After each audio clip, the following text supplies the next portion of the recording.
উপমহাদেশের সুইজারল্যান্ড খ্যাত প্রাকৃতিক সৌন্দর্যের লীলাভূমি ভূস্বর্গ কাশ্মীরে গত মঙ্গলবারের দুপুরটা অন্যান্য দিনের মতো শুরু হলেও হঠাৎই এক জঙ্গি হামলার কারণে রক্তের জোয়ারে ভেসে যায়। কমপক্ষে ৩৫ জন পর্যটক নিহত হন এবং অর্ধ শতাধিক আহত হন। কারণ যাই থাকুক, পৃথিবীর কোনো মানুষের কিংবা গোষ্ঠীর অন্য মানুষকে হত্যা বা আঘাত করার অধিকার নেই। আমাদের চ্যানেলের পক্ষ থেকে ভয়াবহ এই হামলার তীব্র নিন্দা এবং শোকাহত পরিবারের প্রতি সমবেদনা জানাই। প্রিয় দর্শক, বরাবরের থেকে আজকের ভিডিওটি একটু ভিন্ন টপিকে নিয়ে এসেছি আপনাদের জন্য। আজকে আমরা সংক্ষেপে ভারত শাসিত কাশ্মীরের পৌরাণিক ইতিহাস এবং মঙ্গলবারের হামলার দায় স্বীকার করা জঙ্গি সংগঠন দ্য রেজিস্ট্যান্স ফ্রন্ট TRF নিয়ে আলোচনা করব। আশা করি পুরো সময়টা আপনাদের পাশে পাব। চলুন তবে শুরু করি।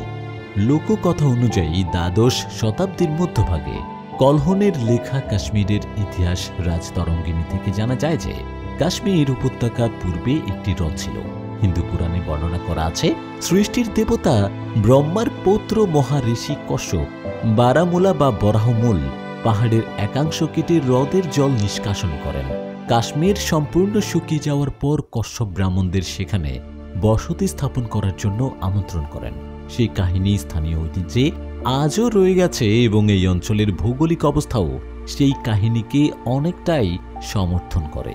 কশ্যপের সাথে হ্রদ নিষ্কাশনের যোগাযোগ ঐতিহ্যগত ইতিহাসেও পাওয়া যায়, যা দ্বারা বোঝা যায় যে উপত্যকায় বসবাসকারীদের প্রধান শহরের নাম কশ্যপ।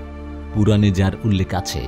হেকাটেউসের লেখায় কাশ্মীরকে কাশপা পাইরস নামে এবং ইতিহাসের জনক হেরোডোটাসের লেখায় কাশপা টাইরস নামে উল্লেখ রয়েছে। টলেমি তার লেখা কাশ্মীরকে কাশপেরিয়া নামে নির্দেশ করেছেন। ষষ্ঠ শতাব্দীতে ভারতে আসা চীনা পরিব্রাজক হিউয়েনসাংয়ের লেখা জানতে পারা যায় কাশ্মীর লোক রাজ্যের কথা, যার অস্তিত্ব ছিল প্রথম শতাব্দী থেকে। 1819 সালে শিখ মহারাজা রঞ্জিত সিং এর কাশ্মীর বিজয়ের পূর্বে এখানে রাজত্ব ছিল পাশতুন উপজাতীয় দুরানি রাজবংশের। প্রথম ইঙ্গো শিখ যুদ্ধের পর লাহোর চুক্তি অনুসারে কাশ্মীর ইস্ট ইন্ডিয়া কোম্পানির শাসনাধীনে চলে আসে, যারা কিছুদিন পরেই অমৃতসর চুক্তির মাধ্যমে জম্মুর রাজা গুলাব সিংকে বিক্রি করে দেয়। তার ফলে তিনি জম্মু এবং কাশ্মীরে মহারাজা উপাধি লাভ করেন। এই সময় থেকে 1947 সালে এ দেশ ভাগের আগে পর্যন্ত হিন্দু মহারাজাদের অধীনে কাশ্মীর শাসিত হয়, যদিও জম্মু এবং লাদাখ অঞ্চল ছাড়া সমগ্র রাজ্যে মুসলমান জনসংখ্যার আধিক্য ছিল বেশি। যদিও ভারতের জনসংখ্যা পাকিস্তানের 5 গুণ বেশি, তবে মুসলিম জনসংখ্যা প্রায় সমান। এই তো গেল কাশ্মীরের পৌরাণিক ইতিহাস। এবার আমরা জানব বর্তমান হামলার পিছনে দায়ী কারা কারা এই TRF দ্য রেজিস্ট্যান্স ফ্রন্ট বা TRF কারা।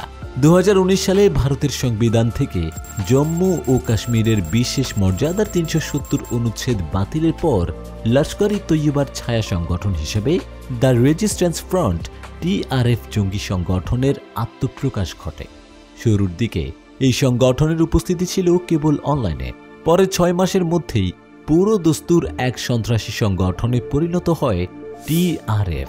উপস্থিতি জানান দিতে লস্কর, জৈশ-ই-মোহাম্মদ, তেহরিক-ই-মিল্লাত ইসলামিয়া এবং গজনবি হিন্দের মতো একাধিক জঙ্গি গোষ্ঠী থেকে এই সংগঠনের সদস্যদের নিযুক্ত করা হয়েছিল।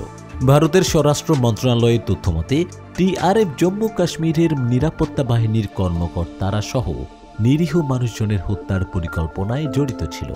অন্যান্য সন্ত্রাসী সংগঠনগুলোকে অস্ত্র সরবরাহ করা এবং সমন্বয় করা, সন্ত্রাসীদেরকে দলে ভেড়ানো, সন্ত্রাসী অনুপ্রবেশ ঘটানো, এমনকি সীমান্ত এলাকা জুড়ে অস্ত্র ও মাদক চোরাচালানেও তারা জড়িত ছিল।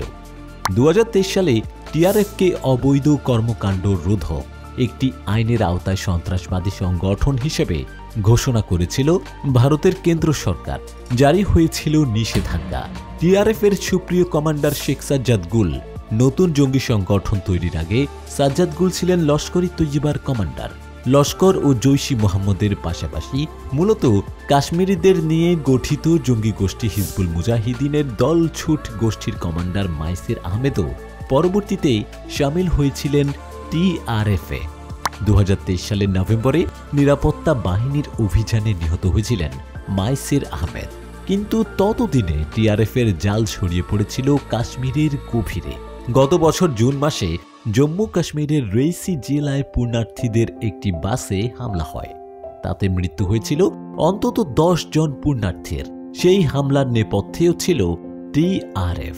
আলোচনার দীর্ঘ করব না প্রিয় দর্শক, পৃথিবীর যে কোনো প্রান্তেরই শোক মানুষ হিসেবে আমাদের কষ্টের উদ্রেক ঘটায়। আজ তবে আসি, দেখা হবে নতুন কোনো ভিডিওর সাথে। ততক্ষণ সুস্থ থাকুন, নিরাপদে থাকুক পৃথিবীর সকল মানুষ, যেন মানবিক হয় এই আশাবাদ ব্যক্ত করে বিদায় নিচ্ছি।